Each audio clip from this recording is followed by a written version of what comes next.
தமிழகம் எங்கும் கிளைகள் கொண்ட Annamal institute of hotel management and hospital management படிப்பில் சேர்வதற்கான அட்மிஷன் நடைபெறுகிறது.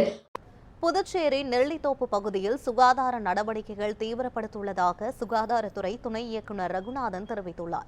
புதுச்சேரி நெல்லித்தோப்பு மற்றும் உருளையான்பேட்டை பகுதிகளில் சுகாதாரமற்ற குடிநீர் காரணமாக 33 பேருக்கு வாந்தி வயிற்றுப்போக்கு ஏற்பட்டுள்ளது. மருத்துவமனையில் சிகிச்சை பெற்று வருபவர்களில் 16 பேர் சிகிச்சை பெற்று வீடு திரும்பினர். ஒரு மூதாட்டி உயிரிழந்ததை கருத்தில் கொண்டு தீவிர விசாரணை நடைபெற்று வருகிறது.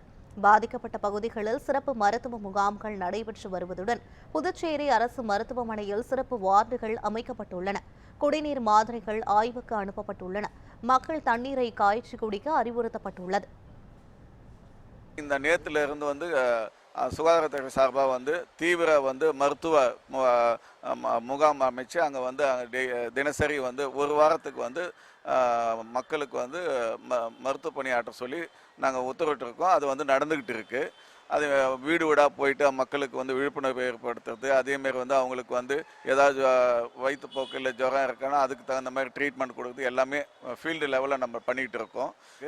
மக்களுக்கு நாங்கள் சொல்ல விரும்புறது என்னன்னாக்கா, வெளியில் சாப்பிட்றத தவிர்க்கவும், அதுனா அதேமாரி எதோ எங்கே போயிட்டு வந்தாலும் வெளியில் போயிட்டு வந்தாலும் இதில் மலம் கழிச்சிட்டு வந்தாலும் கையை நல்லா சுத்தமாக சோப் போட்டு கழுவிட்டு அதுக்கப்புறம் சாப்பிட சொல்லி கேட்டுக்கிறோம்.